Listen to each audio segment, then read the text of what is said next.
Energy prices are on the rise.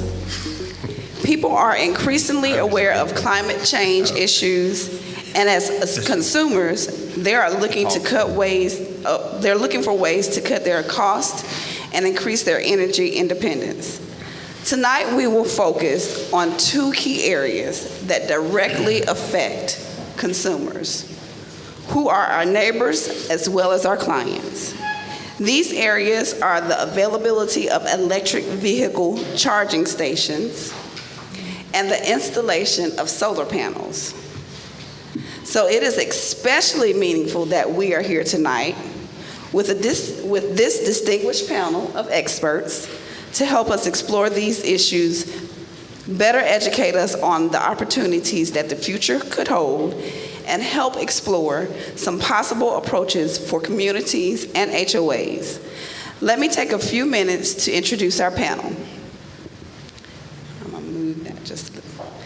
Commissioner Tim Echols, Vice Chair of the Georgia Public Service Commission and host of Energy Matters radio show on WGAU in Athens. Tim, we are so glad to have you here with us this evening. Thank you. Also, we have Aaron Luque, founder and CEO of EnviroSpark. Aaron, thank you for joining us this evening. And last but certainly not least, Mr. Don Moreland, Executive Director of Georgia Solar Energy Association. Don, it's great to have you here tonight with us as well.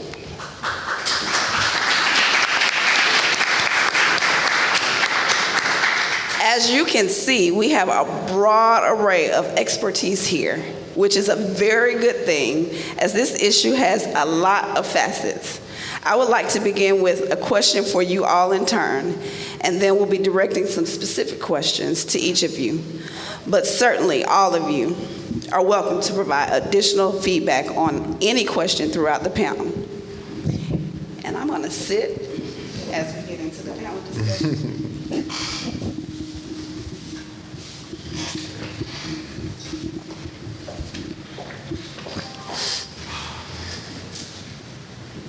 So my first question for each of you, how does Georgia compare to other states when it comes to the progress in implementing vehicle charging and solar energy? And Don, since you're at the end of the table, I'm going to start with you. Well, thank you very much. I'm very pleased to be here and also share a position on the board for the Georgia Solar Energy Association with Christopher Matos Rogers over there. So thanks for having me here.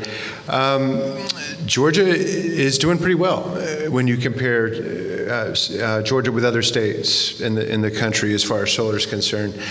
And a great deal of that success is due to this gentleman on my right side, my immediate right. Mr. Commissioner Tim Echols has really done an amazing job as part of the commission, ushering in more renewable energy sources over close to about the last decade now, to where Georgia ranks 7th in the entire country in solar installed.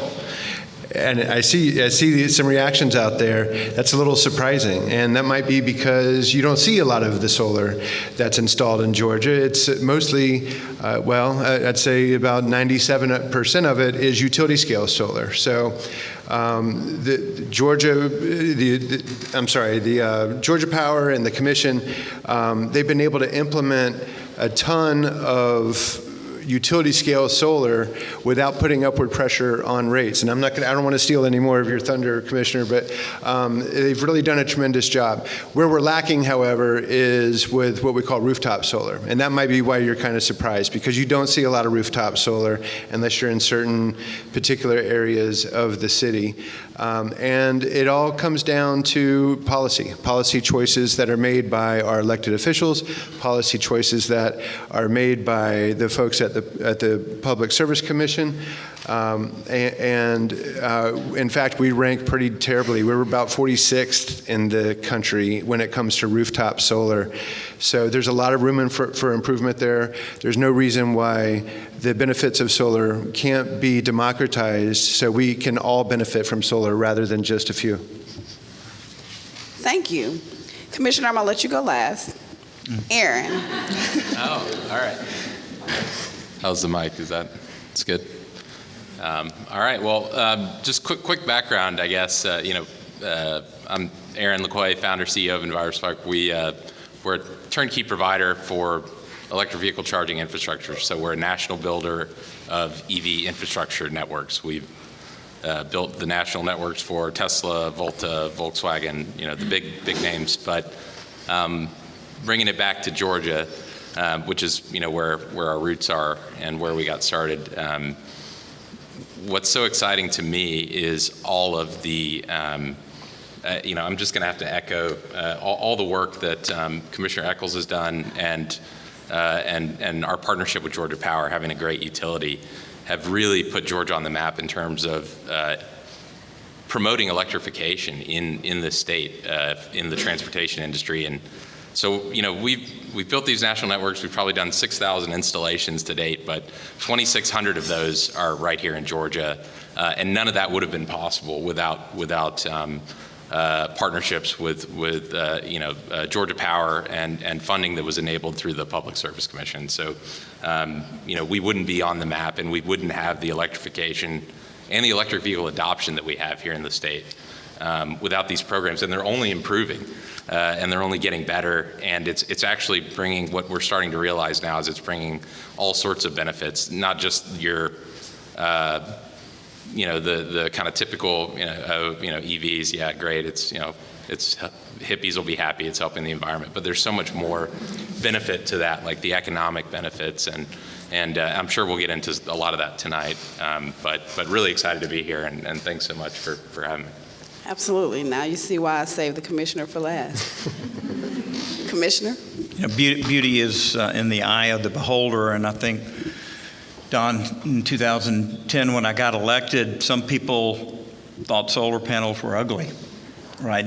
Solar panels, even in how they look now, the colors that you can get, things have changed, and the public perception of solar has changed, and many people now see them as pretty. They like them, where maybe they didn't before.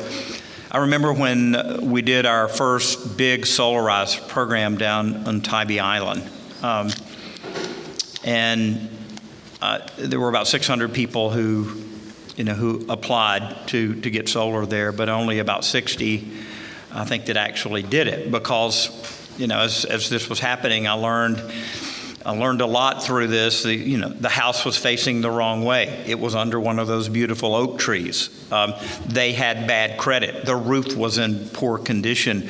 There were numbers of things that kept a person from being able to pull the trigger and get these things done. And fast forward from 2012 to just a few years later, where we essentially compelled the utility to do a massive amount of utility scale solar out in fields. It was the easy button, really, because there were no roofs to punch holes in. There wasn't any trees. There wasn't an HOA that was stopping anyone, and it was at scale. And so instead of a payback of being 12 years, it was a 4-year payback. And then if you put that in a poor county like Taylor County or Twiggs County or a lot of the other poor counties that we have down in Middle and South Georgia, you boosted the price of the land from $500 an acre to double that, and now you've got expensive equipment that they're getting ad valorem taxes on. Taylor County told us in 2014 that the solar array was going to increase their tax digest by 20%, and then Twiggs County, when we put one array there, 1,000 acres, it doubled their tax digest for their county. So you think about the counties that you're selling houses in and you're working in, and the importance of amenities like parks and hospitals and libraries and softball fields and ball field lights, that when you are bolstering a county's tax digest, you're giving them the ability to buy more and do more and serve their people. And that big solar has paid so many dividends. But Don's right, we're behind in rooftop. It's been a harder sell. There's been more obstacles. It's been longer payback, greater challenges. And fortunately, we have, people like Don and the Georgia Solar Association that's advocating this, lobbying officials, not just commissioners or legislators, but sometimes city council people, whether it's in towns like Covington or other places where you're having to try to convince people that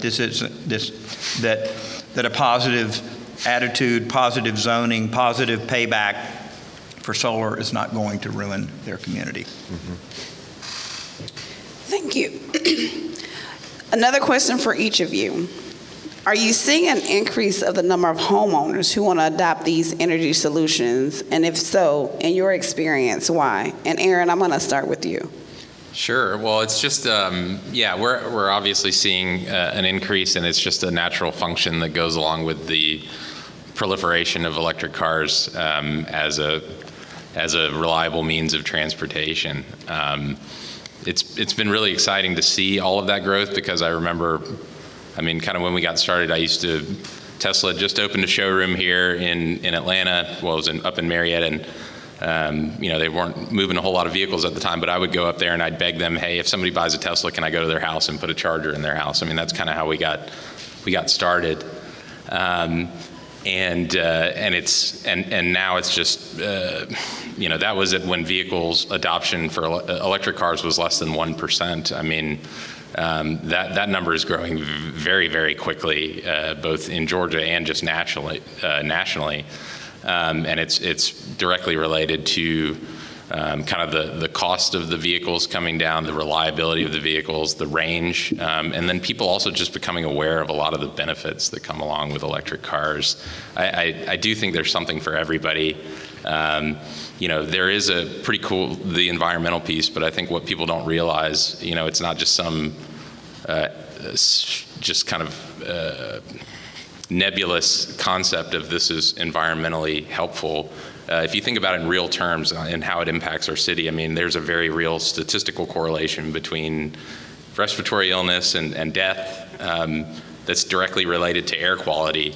That's an objective fact, and one of the number one contributor, I think, to poor air quality is combustion vehicles. So every time somebody switches to an electric car, we're making the air cleaner in our communities, and so I think there's more awareness around that. I think a lot of the new up-and-coming generations are more aware of that, and that's just one of the benefits. People are also starting to realize, wow, I get to wake up with a full tank every day. Wow, there's no oil changes, no brake changes. Wow, I'm saving. I'm only paying a third for gas that I used to pay. There's so many benefits, and so all of that's just, it's starting to reach kind of this critical mass where, I think in the next 10, 15 years, more than half the cars being bought are going to be electric. Thank you. Commissioner? Certainly the tax credit that we had in Georgia, we had a $5,000 tax credit that was accidentally created, by some Republicans from Cherokee County. So whenever I tell people it's actually created by Cherokee County Republicans, they say, no way, it had to come from Decatur. No, it came from Cherokee County. It was accidental. And it wasn't until really the Indian community in Lilburn, they were the ones that really discovered that you could lease a Nissan Leaf for 2 years and it was almost free. Think about this, the 2013 Leaf that I got, if you baked in the federal credit, you had a $268 lease payment for 2 years because Nissan, they were really thinking the cars were going to be worth a lot more at the end of 2 years. And so their residual values were really too high. And so that meant you were only paying, for a fairly small portion of it over 24 months. And then you could amortize, if you amortize the $5,000 state tax credit over 24 months, it was $208 that you were getting back, right? So $268 you're paying, you're getting $208 back. Well, how much gas are you now not buying? Okay, yeah, at least $100 worth. It was a free car. And when Chuck Martin, the legislator, who I've butted heads with, from Alpharetta, when he said, that's wrong, we shouldn't be giving free cars away like this. And I said, Chuck, he didn't have one of these cars, so he didn't, have the experience. But I said, Chuck, people that are buying a car with a 97-mile range, this is a risk. You understand these people are pioneers, and this tax credit is helping to mitigate any any disastrous thing that could come that might happen, because we don't know how these cars are going to perform. So the very early adopters of this were rewarded with this tax credit, and you could stack these things like coupons, right? You could get another one at the same time that you had one. And you could roll these things over in tax years. It was just like the most beautiful piece of legislation you've ever seen. And it was too good to be true, because we were the fastest growing city in the country for, I think. For the Nissan Leaf, Atlanta was the number one vehicle, the number one seller. So, but when that credit went away, sales dropped 90%. I was tracking it with the Department of Revenue and getting the numbers from them. And we made graphs about this and showed that, that it had a catastrophic effect, on those sales. So we've ticked back up a little bit. We haven't resumed our previous position, but there has been a great demand. But we've got a major supply issue. And as you all know, in August 2020, because home prices spiked, but used car prices spiked 51%, the highest point in August 2020. New car prices spiked 13%, and they call this, the car people call this a disequilibrium. Normally, used car prices and used car prices kind of track together. That changed, then it really hasn't come back to normal. So I think the EV market has been set back possibly 5 years by all of this. So there's certainly more demand than cars available. I'll let Don speak to the solar. Well, the solar technology. Jump in here if you like. From a utility scale solar perspective, I think there's still a great deal of demand. Solar is super reliable on a utility scale perspective, and the cheapest source of energy out there, cheaper than fossil fuels on a levelized cost of energy basis. It's not putting upward pressure on rates like I mentioned before. So I think we're going to continue to see utility scale grow in Georgia. As far as rooftop solar is concerned, I wasn't part of the Solarized Tybee program, but I have been fortunate enough to be part of, I think, every other solarized program in the state of Georgia.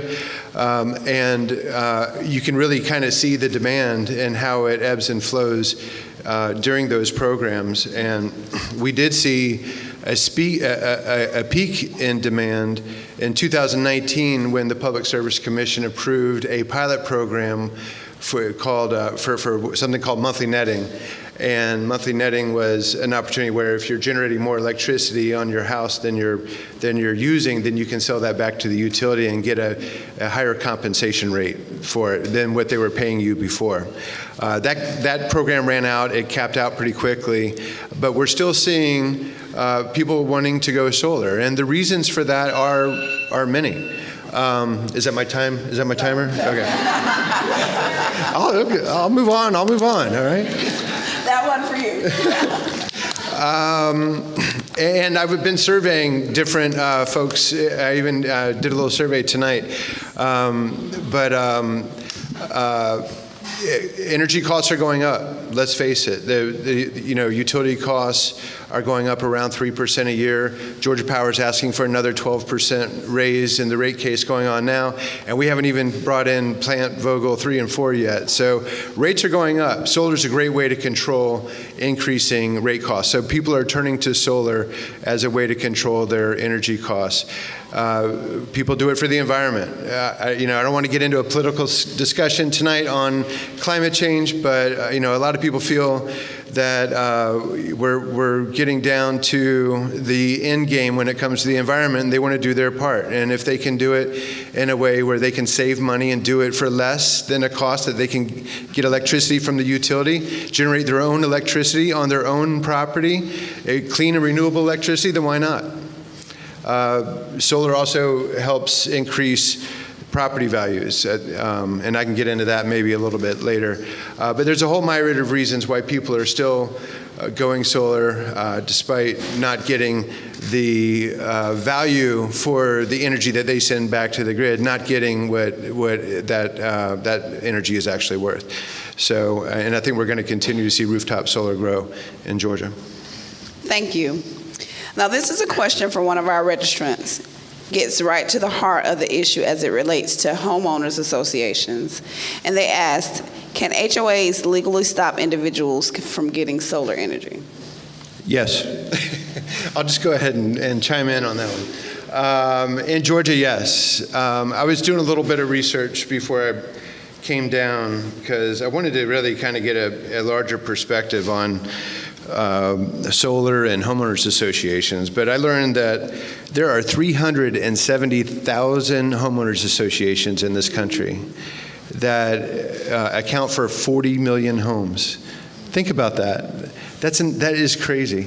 And homeowners associations, as you know, they control a lot about what you can do with your property. And solar is one of those things that they control. Now, there's three types of states. There's states that are really silent on the issue. There's states that have solar easements and states that have solar access laws. There's 25 states in the U.S. that have solar access laws, and these laws they limit what a homeowners association can do in terms of letting the homeowners go solar.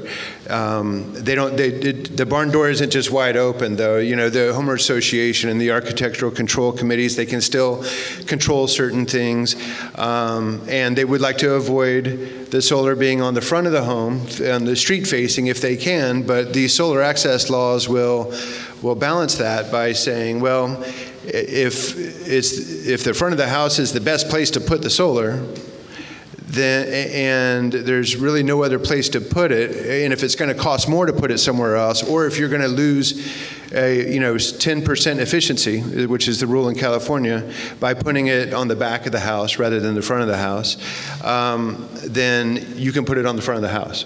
But they do control other things like, it can't be higher than the roof pitch, or, maybe they want to have these nice, looking panels like what Commissioner Echols was talking about, these, black frame, black back sheet, black monocrystalline cells, no wires dangling out, all over the place, just really nice, tight, and neat installation. So, and then 15 states have the solar easement rule. And this is where you can negotiate with your neighbor, just like you would negotiate an ingress-egress easement or something like that. You can negotiate an easement for access rights, basically to the sun. So you're going to prevent them from building a high-rise that's going to block the sun, or maybe require them to, if they're going to plant trees, maybe it's a little bit farther back. You can negotiate that and get compensated for it. Georgia is actually a solar easement state.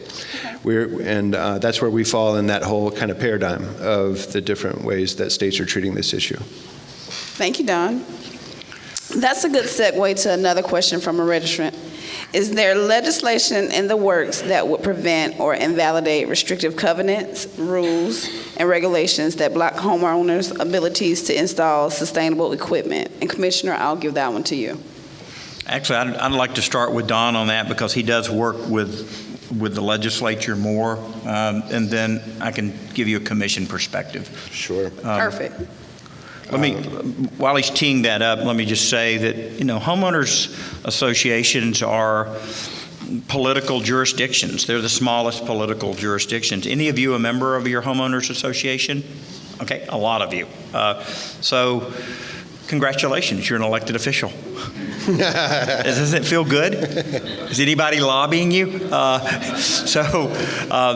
I lobbied my homeowners association to put solar on my house. I was the first person in my neighborhood in Houston, in Jackson County, to get it. And they were open, but I needed to convince them. So, I did the diagram. I showed them what it was going to look like. I assured them it wasn't on the front. And they signed off on it. And so I was kind of a pioneer. So others in my neighborhood are going to be able to do the same thing. I often have people, Don, come to me and say, I really want to make homeowners associations have to do this. And as an elected official, I kind of cringe at the thought of this dictatorial type of edict. And I say to them, well, why don't you run for the homeowners association? Yeah. Why don't you get your friend to run? Why don't you treat the homeowners association like you would your own city council or county commission or any other legislative body that you need to persuade?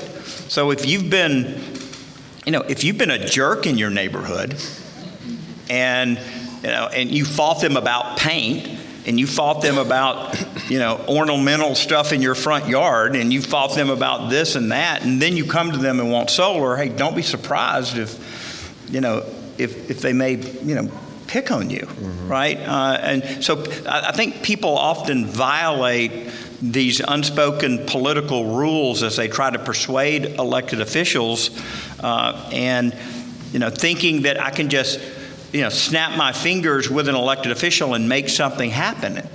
No, Don, you spend a lot of time mm-hmm. building relationships with me and other commissioners. And I know you have an agenda and that there's things that you want to do for your organization, but you're genuine in how you do it.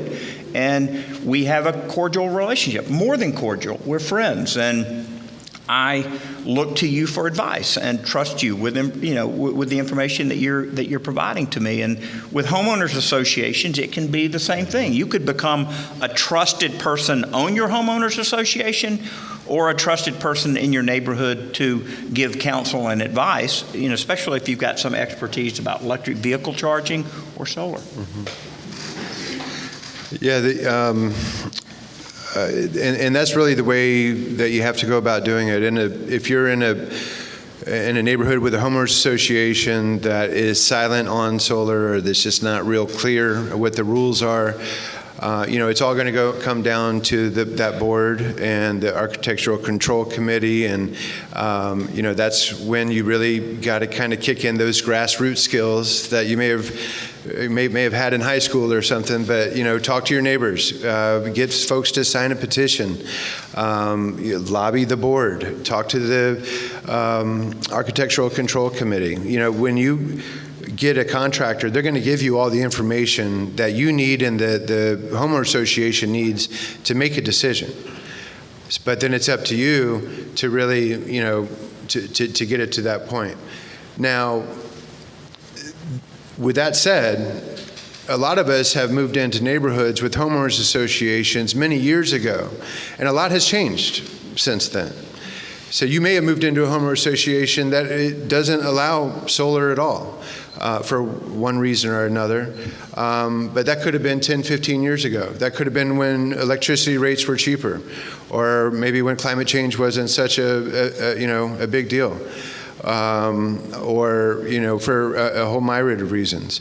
So that's when these solar access laws come into effect to kind of to reflect the times and to give property owners more choice about what they're able to do with their property. This is a property rights issue at the end of the day, and the legislation, the solar access law is a way where you can get the entire state on board with having a certain set of rules around when and where solar can be installed on a home, even if it has a strict homeowners association. Last year, HB 483 was in the hopper down at the General Assembly, and that was primarily sponsored by Spencer Fry out of Athens. If any of you guys know Spencer, he's a Democrat, and you're a Democrat sponsoring a bill, and pretty much all Republican General Assembly is you're starting from your own 5-yard line. Let's put it that way. It's going to be a tough haul. So we see that there is more growing support for solar access laws in Georgia, and I know from the Georgia Solar Energy Association's point of view, we will be back at the General Assembly again in January fighting for more property rights for people so they can control their own property, control their own electricity, and do it in a way that they want to do it. Awesome. Commissioner, what are some incentives for homeowners? Well, certainly having a federal tax credit. I know I put solar thermal on my Winterville house in 2010 when there was actually a state tax credit. You remember that? $5,000. The legislature had basically a pool of money that you could access for renewable energy improvements. Did anybody get that on their home? What did you get, Kaveh? What did you put on your house? Thermal, solar thermal, and that's what. That's what I had on mine, was solar thermal on that house. I move every 3 years and use a realtor. That's actually why I get to be here. Because I like realtors. What were we talking about? Incentive. Yeah. So let's see. It was 26 when I put it on this house I'm in. I got 22 maybe on this one. And Jackson EMC was giving a $450 per kilowatt rebate. Mm-hmm. That was golden, and that's going away, by the way. And I met with their senior vice president this week for lunch, and I said, of course, I've already got mine, but I said, whenever you have something and you pull it back, I said, this doesn't feel good. I'm telling him over a Chateau Alon peach salad. He said, well, we want everybody to be able to access it, so we're going to the cooperative solar or the community solar. And fortunately, the EMCs have done community solar pretty generous. I mean, it's been virtual net metering, wouldn't you say, for some of them, where you pay, I think there's, it's going to be $24.95 a month, and you get a kilowatt. And then whatever the array does collectively, they credit you back for the kilowatt that is generated. So maybe 9 months out of 12, it's going to be cash positive, and 3 months out of 12, it'll be cash negative. At least that's what the folks in the Walton program, Walton EMC, has said. So that's certainly an incentive to be able to participate, even if you rent or you live in a house that's not suitable for solar. And then the tax credit that came out of the Inflation Reduction Act, is it back to 26 or did they bump it to 30? It's back to 30%. 30%. Starting this year. And it'll be 30% federal tax credit on the entire cost of the system, including all the permitting or anything part and parcel to installing the solar. 30% federal tax credit through 2032, and then it'll start to phase out in 2033 and 2034. Does that include batteries if you do batteries with Absolutely. Yeah, that's one of the great things about the tax credit this year is or this go around is it now includes 30% on the home battery. How about a roof if you need a roof? Does it include that? There are some Energy Star kind of, credits you can get if you get an Energy Star certified roof. But the roof replacement, let's say if you replace your roof at the time you install solar, I'm not a tax professional, so I'm just going to, put my disclaimer out there now, but you can't really claim the roof as part of that 30% tax credit. I wish you could, but it's some people might say, well, you could include the part of the roof that's underneath the solar panels, but that's kind of cutting it. Can you help me file one of those amendment things? Yeah, no. I'm just kidding. I didn't do a roof. I'm joking. Joking. How come the EMCs aren't as favorable on EV incentives as solar? I think in the rural areas of our state that a lot of folks out in the country, they kind of view those EVs as a city slicker, Decatur toy. And I think the trucks are going to change that. I think the Rivian truck, I think the F-150 Lightning, I think that's going to go a long way in changing attitudes. And then Alan Shedd, who the EMCs have basically hired to do EV promotion across the state, he is a brilliant electrical engineer, and he is convincing a lot of them to change their policies as well. Yeah, I always thought they kind of kept an eye on what Georgia Power was doing, and Georgia Power has just been so pro-EV and just very aggressive with the incentives. I just would have assumed, it's something they would have picked up or at least tried out, and I just haven't seen much of that. So it kind of depends on the EV side. The incentives that you can get is really dependent on who your utility provider is at this point, which is kind of interesting.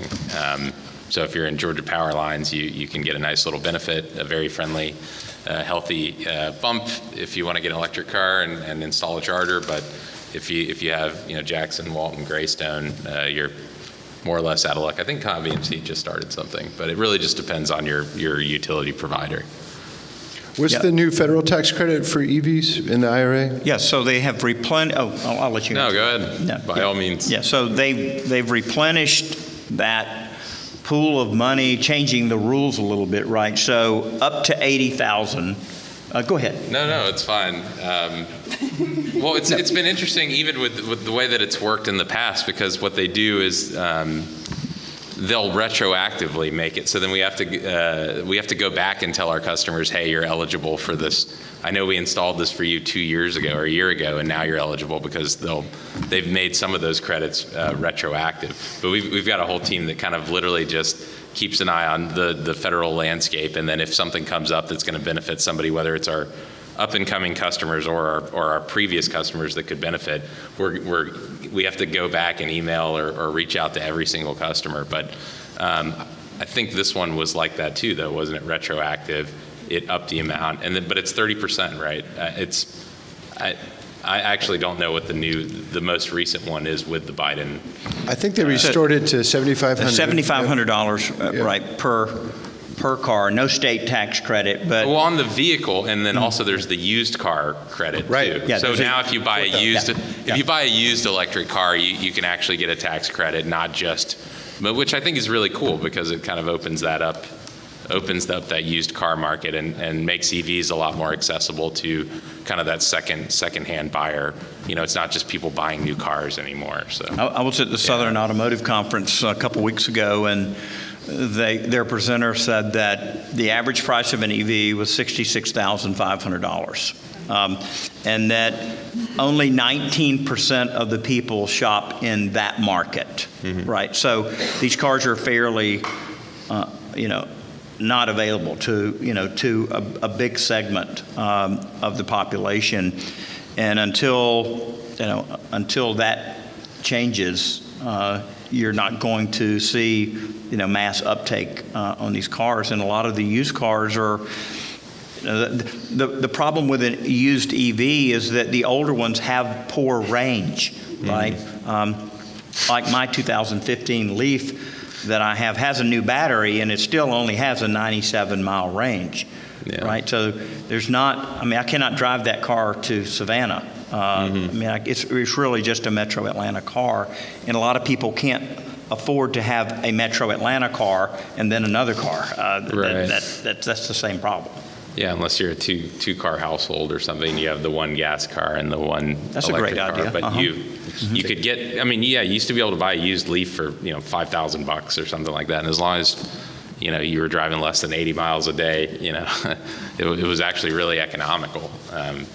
Because, I don't know, as an EV driver, I just think there's nothing better than just wake up with a full tank every day. But yeah, 80 miles is not much. And yeah, that's what they said. The only downside was, you only got 80 miles and you had to drive a Leaf. But I don't know, just aesthetically, I think that was that's so I've heard. I was at the Hyundai ribbon cutting last week, the week before in Savannah, which, by the way, Hyundai spent $4 million on the celebration that day. Wow. Wow. Just that day. It was the biggest portable building, other than a circus tent, that I've ever seen in my life. And it was fully air conditioned outside in the middle of the field. It was giant. But the Hyundai is ticked off right now because of that. The Inflation Reduction Act capped it at $80,000, and it had to have final assembly in the U.S. And all of their cars, all of their EVs right now have final assembly in Korea. And so until they get their plant built, their cars aren't going to qualify. And so they're not altogether happy. And the big winners in this, obviously, is anybody that uses the UAW to build cars, right? If this is a very pro-union piece of legislation, so GM's going to be a big winner for this. Ford's going to be a big winner for that, and that really shouldn't be a surprise, to people that we are, favoring, American companies. I mean, that's pretty much a no-brainer, I think. Aaron, are HOAs interested in developing expertise in these areas, and particularly in creating accessibility to charging stations? Yeah, so it's probably a more applicable question to like multifamily communities for the most part. And I think it actually triggered kind of going back to the previous question around legislation for, can an HOA prevent, these kind of sustainable initiatives or a homeowner from taking action? The good news with most electric vehicle car charging, if it's a single family home, is you're usually putting in your garage or on your house. It's not, usually your HOA is not getting up in arms over that. It's not as kind of visible as, solar might be on the front of the home or whatnot. Where it gets interesting is with multifamily properties. We actually had a unique opportunity. This was just last week. There's a joint EV study committee, a bipartisan study committee that's going to be advising on new legislation around electric vehicle infrastructure. And one of the things that we actually got to talk about when we were having our conversation with them was we gave some examples of some other states that have kind of passed new legislation.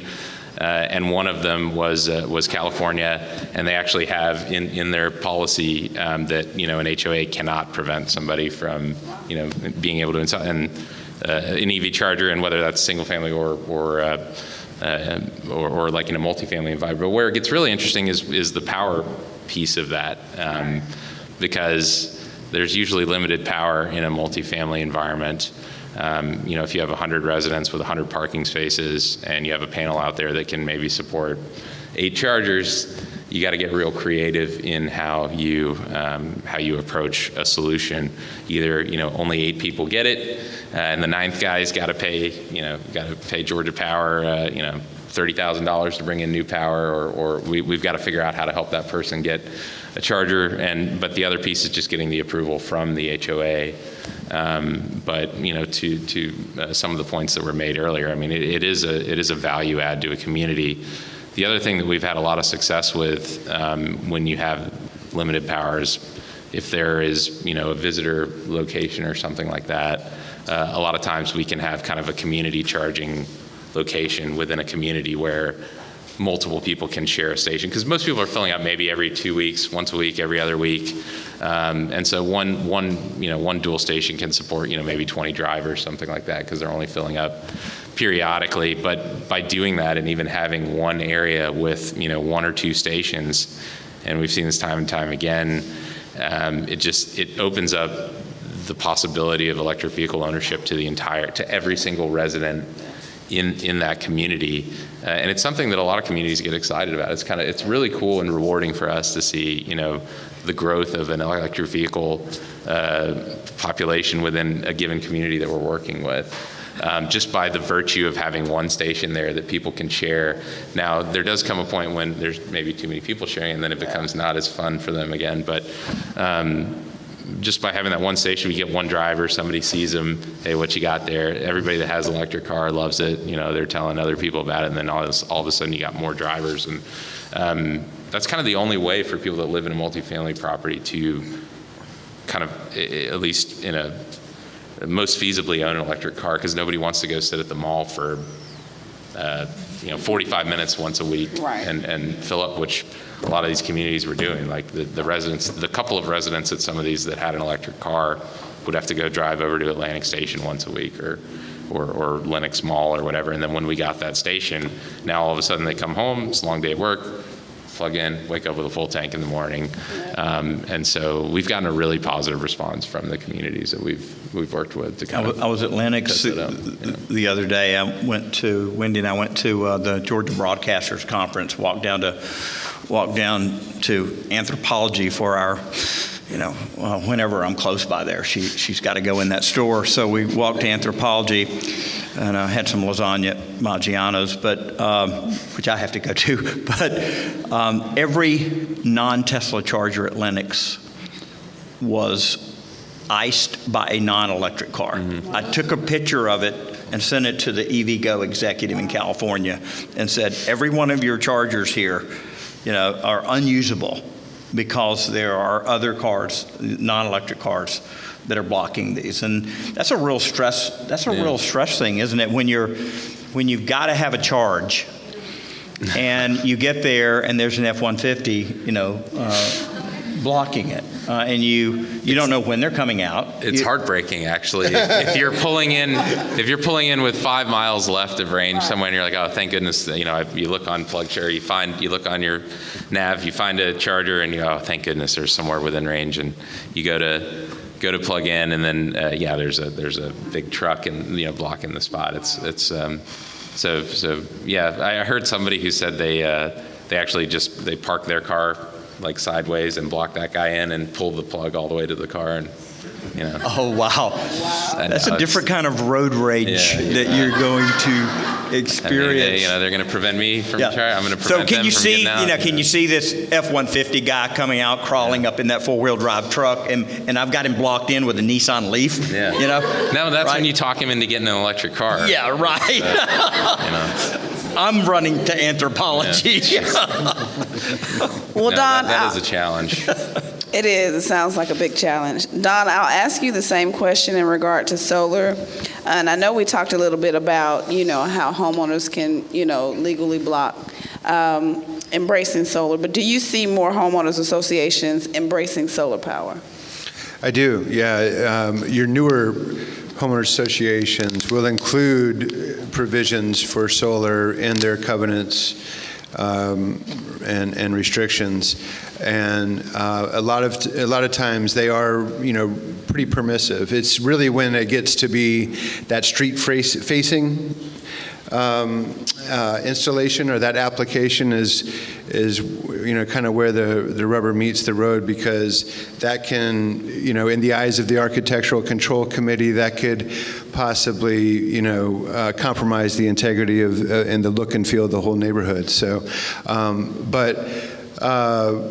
but yeah, we are seeing either they're more permissive on it. I've worked with a lot of homeowners associations over the years that were silent on solar, but then if you meet with the board and you work with them and you tell them what the best practices are, then a lot of times a reasonable homeowners association will they don't want to really prevent the homeowners from doing what they want to do with their property. And so they will work with you, to a certain extent. I think a lot of it is in the approach and, just providing as much information, how it's going to look, what kind of materials are being used. compliance with setback requirements on the roof. So you are allowing for fire lanes. So firemen, if they're on the roof, they can get to where they need to go without being blocked by the solar panels. And, just everything is installed with, compliance with the NEC. So I'd like to see more. Be more proactive in changing their CCRs, but it's like anything else. Sometimes it takes those big ships a while to turn around and start going in the right direction. Is that the main objective, though? It's just the aesthetics, though? They're worried that it's going to look ugly? Is that the primary reason that? It's the only reason that I am aware of. Wow. Because, as I mentioned before, there's a lot of studies out there. Zillow is like the last one that came out. Berkeley National Laboratory did one a couple years ago where they have proven in many different geographic areas around the country that solar, homes with solar, they'll sell faster and at a premium, around 4% premium than homes without solar. And it makes sense, right? Because if you're generating your own electricity on your own property, then that's less of an operating cost it takes to operate that particular building. So it has, an inherent valuation to it. I think for that reason, I have heard one other thing I will mention is that while solar can increase the value of your home, I've heard some homeowners concerned about, how's that going to, affect the value of my home? If my home is next to a home, with solar, is that going to decrease the value? And I have not seen a single shred of evidence to prove that actually happens. But that is a concern that I heard a couple of years ago. Yeah. One of the things that Christopher.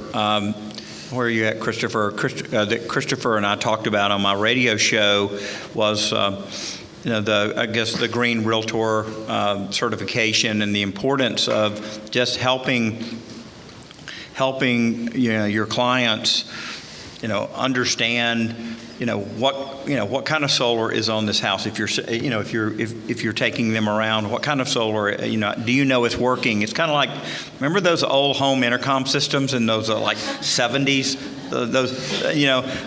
Have you ever really seen any of them that still work, right? It's like, you probably have said, well, it probably doesn't work in your own mind, but helping customers to understand, okay, how big is this system? Is it 2 kilowatts? Is it 4? Is it, is it working? What's the brand? How, is there any warranty still left on this?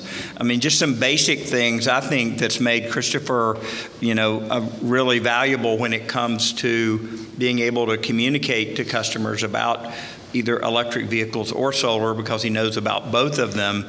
And then, Christopher, we talked about being able to have your agent find you a house with solar. Like if I'm shopping for a house and I want it with solar, are we filling out the form properly, right? Are we getting people to fill out the form properly, when they're filling out that form about, the disclosure, I guess, that all the things that the house has. And so I think, I'm going to Orlando to your national conference, and I'll be on a panel with Christopher there, where we will be talking about the sustainable home. And I just think and my son's a realtor in Panama City.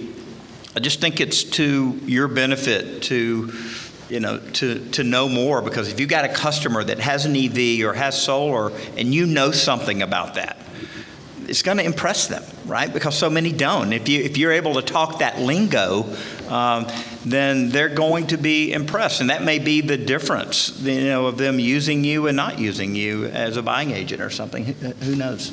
Absolutely. Don, we had a follow-up question from one of our registrants.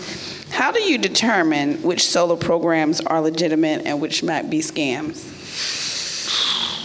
My goodness, this is a horrible thing that's happening in our state. And that was, Don, I guess when I did the motion to create the net metering pilot, I never dreamed that we would bring all of these shysters from out of state into our state who oversold systems, put them on the wrong side of the house. I mean, I heard nightmare stories. And I tell people, get 3 bids and make sure 2 of them are Georgia company. I think that's a great rule of thumb.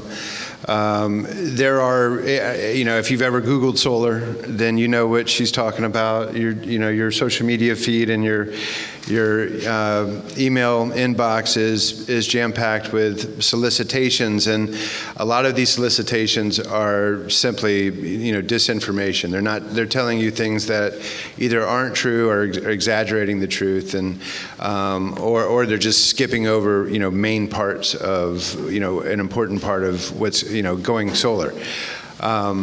So, I had just to, kind of be a little selfish here. I think most of the solar contractors in Georgia are members of the Georgia Solar Energy Association, and we have a membership directory on our website, and that's the first place I would advise you to go to. Otherwise, if there's a Solarize program in your area, that's probably a good place for you to go to as well. The Solarize program, the cool thing about it is that they hand select the vendor, right? So you've got the vendor, you've already vetted them, and when it comes to servicing the equipment, if that vendor has sold 50 houses or 100 houses, they're going to be in the area servicing. I just think by buying through the Solarize program, you not only get a better price, but you wind up getting better service too. Yeah, it's done through a competitive bid process. You try to choose the strongest contractor offering the highest quality materials at the best price. And the great part is that you're not going it alone. You've got the support of the community that are working for you. So if anything does go sideways, then you've got help on the other end. So. And we've got Kaveh right here, Better Tomorrow Solar. He's just around the corner, an absolute expert, at solar. And, I've had you on my radio show as well. So it's good having you in the audience too, Kaveh. Yep, we got a representative from AES here as well. Oh, that's right, Alternative AES. Energy Southeast. That's right. Yep, a couple of really good companies right there. Aaron, will EV charging reduce the power supply in a home or increase the electricity bill for condo units? Okay, so two questions there. Will it reduce the energy cost for a home or Reduce the power supply. The power supply. Typically, the answer is it's not really going to impact your overall power supply. It's going to. Most of the time, the charging is done at night when you're not running a lot of devices, and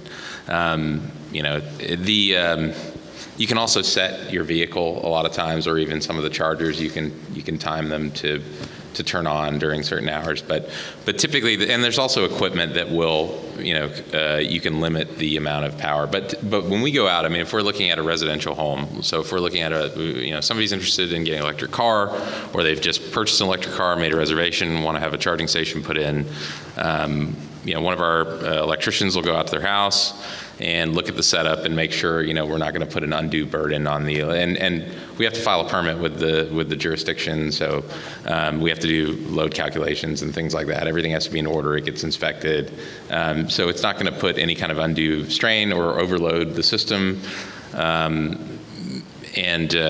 there are things that you can do if the system is pretty much overloaded already. There are ways to dial down the power or use certain types of hardware to kind of keep an eye on how much power is being used with the rest of the home, and then allow power to the charger if there's power available. There's things like that. So depending on the situation, you can get creative. And I think there was a multifamily component to that, right? Yep. And or was there a piece about the power bill? It was a two-part question.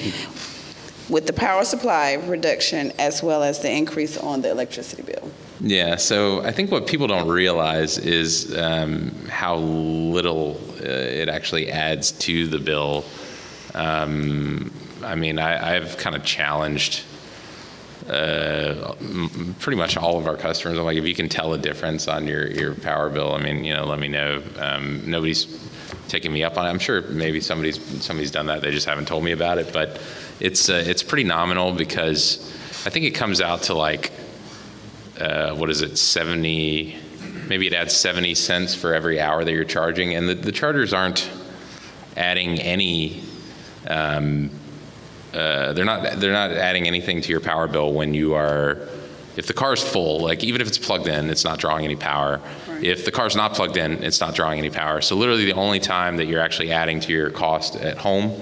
And then the other piece of that is you're replacing gas with that. Right. And it's what, half, third the cost of, I mean, just Aaron, we actually had yeah. Georgia Power do a study of 1,000 customers. So I actually have the data on this. Oh, wow. So that the customers moved to the electric vehicle time of use rate, and this was the key. There's, I don't know if you're aware of this, but this would be, a great thing for you to familiarize yourself with as realtors. With whatever jurisdiction you're selling the home, if it's in Cobb EMC, Jackson EMC, or Georgia Power, whatever, to be familiar with the different tariff choices that they offer. So Georgia Power offers this EV time of use rate. Again, something the EMCs don't typically have, right? Yeah, Cobb has it now. Okay. Yes. A lot of that's because the smart meter infrastructure might not be in place with some of these smaller guys. So yes, you needed smart meters to do this. Yep. So they looked at 1,000 of these customers, and they had increased the amount of electricity, but they had shifted 11% of it into the overnight hour. Hours between 11 and 7, which is the super off-peak period. So they were only paying $0.015 for that power for the entire house, plus junk fees. But yet they saved on an annual basis $180. So they were using more power but paying less money and getting a car charged every day out of it. So that's really a great deal, but those customers and they're not paying for gas at all. And they're not paying for gas. Yeah. They're never going to a gas station ever again. So they're gaming the system really with our permission. Well, I think I'm double dipping then, because I don't think you can talk about time of use without energy storage, right? So, or the just incredible benefit of something like you can have energy storage, and a lot of people think, oh, well, you probably have to get solar also for it to, get an ROI for it to make sense. But like I have a home battery. I have a couple of power walls, and my power bill, when I went to the time of use rate, and then I programmed the batteries to draw power at night during the super off peak. I mean, it's like 1/10 the cost. It's like 1/10 the cost of. It's like 1/10 the cost of when you're pulling during peak hours or during the day. And so I run my house during the day with power that's 1/10 the cost. And so my power bill went down like. I'm getting a huge return on it, even before you even add the solar, that you can use to fill up the batteries as well.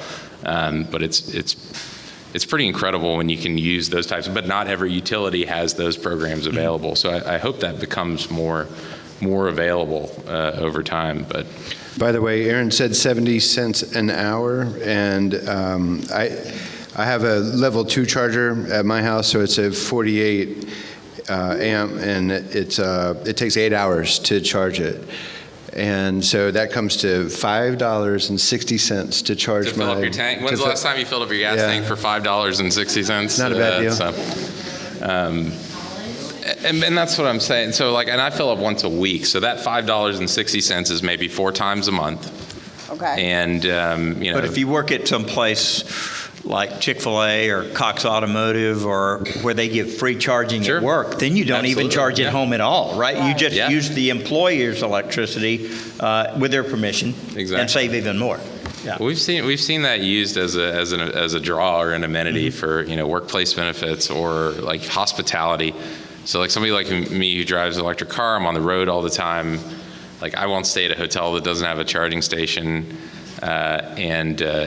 It's an attractive draw when they're just like, oh yeah, because they want somebody to pay $200 a night or whatever, $150 a night to stay at the hotel, and So yeah, I'll give away, $4 or $5 in electricity to, So sometimes that's a whole interesting discussion is what's going to happen in terms of, is charging going to be a free amenity, or is there going to be fees for it, and kind of where that's headed. But Of course, I'm sorry, I would be remiss if I didn't say that charging your car on one of these great time of use rates is great, but charging your car with solar power on your house. You were next, Don. You were next. That's the way to go.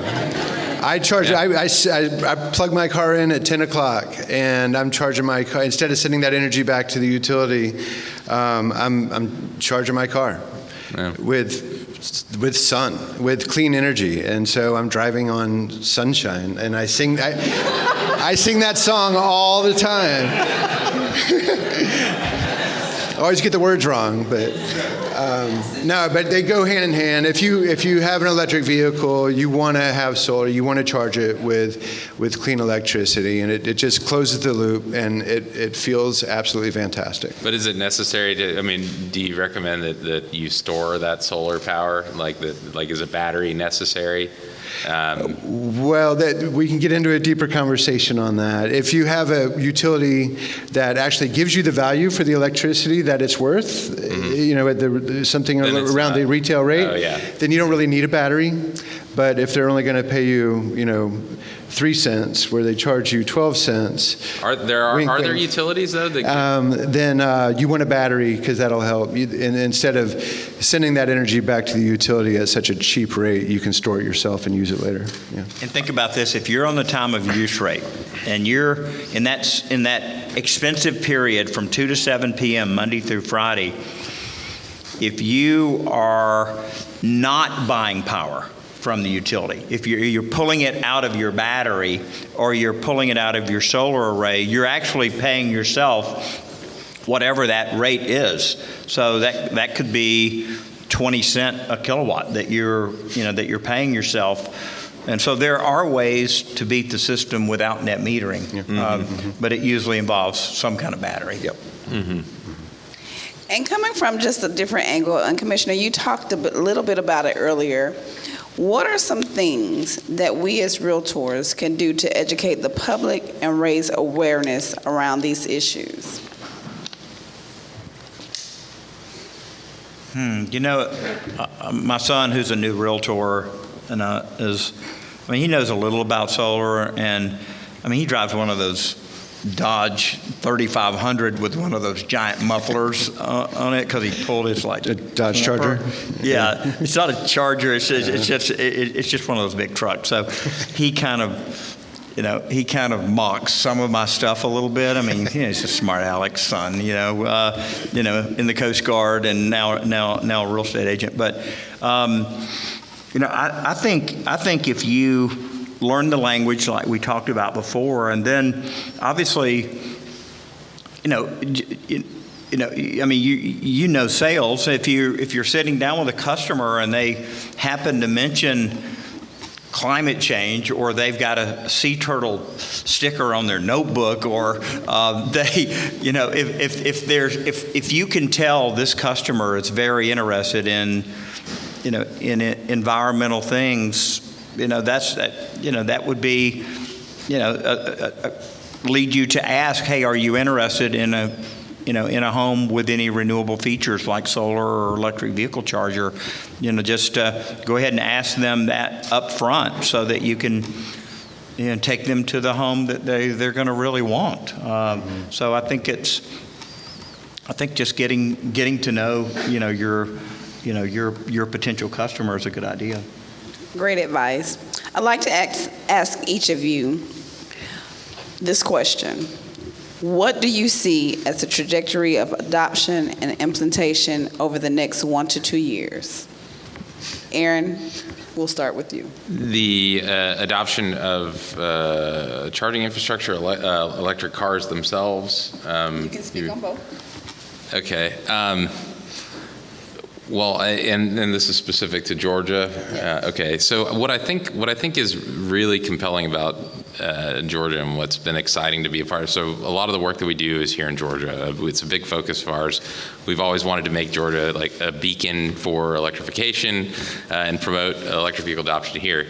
What's really exciting is that because of all the initiatives that are out there to promote infrastructure, so there's the NEVI program, there's going to be $130 million invested in electric vehicle infrastructure here in the state to support, route enablement, fast charging, rapid charging, that kind of thing.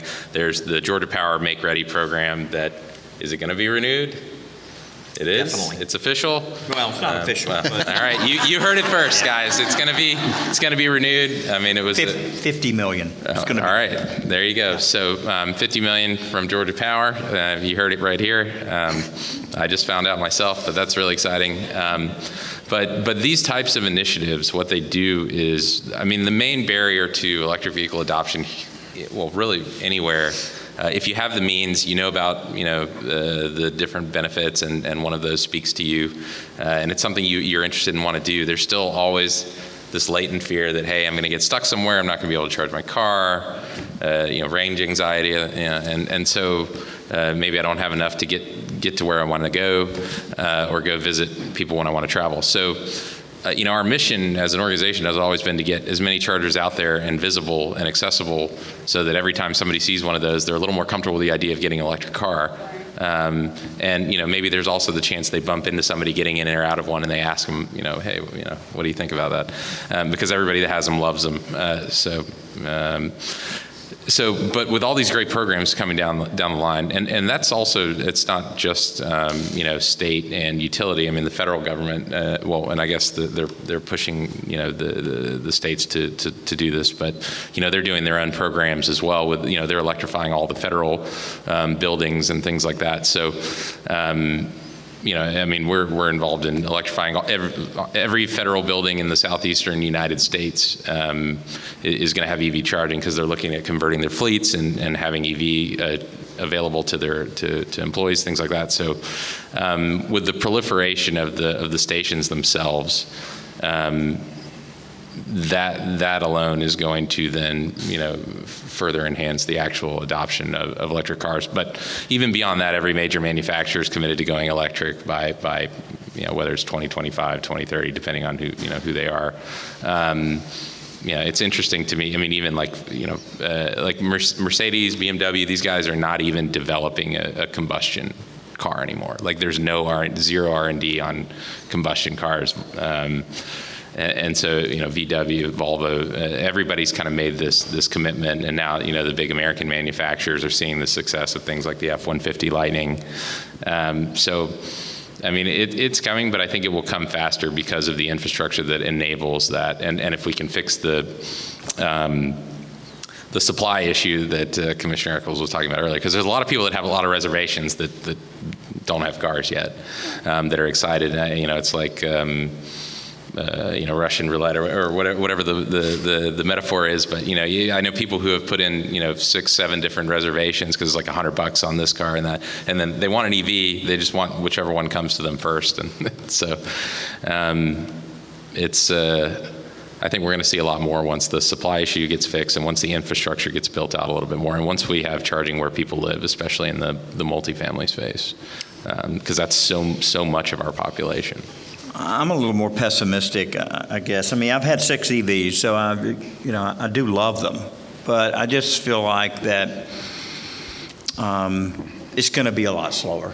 I think we've been set back, and there's nothing wrong with starting with a hybrid engine setup, because think about it. With a hybrid engine, you do get a car with regenerative braking. So think about whatever you're driving tonight. If it's not a hybrid, you're basically spilling that kinetic energy that's coming off the brakes. And so, but when they add that battery, they add that regenerative braking because those brakes are going to charge that battery.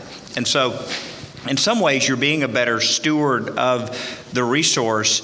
And so, there's nothing wrong with starting with a hybrid and then moving maybe to a plug-in hybrid, and then going to something fully electric. I think there's a lot of folks out there that look down their nose at, they have an electric car, and they look down their nose at people that are, that are proud that they've gotten their first hybrid vehicle. But hybrids are fantastic because they increase your fuel economy, they save you money, they utilize brake energy, and collectively across the United States, that helps us as a country. So if you have never tried a hybrid before, maybe that's going to be your first, your first entree into this. And there are so many of them, and they have pretty much perfected the technology. So I suggest starting out with a hybrid. Don? Yeah, for solar, I think the outlook, I mentioned before that we're behind, really behind on rooftop solar. Florida, North Carolina, and even South Carolina have passed, sailed right past us in terms of rooftop solar. But we're, you're going to continue to see growth for some of those reasons that I mentioned before. People are going to continue to go solar, but if we really want to catch up and give folks the tools that they need to get a good return on their investment and to see more solar rooftops, this is going to sound terrible, but it actually depends on this man right here and 4 other commissioners just like them, because the future of solar, rooftop solar, is literally set up. Somebody set me up. The future, help me.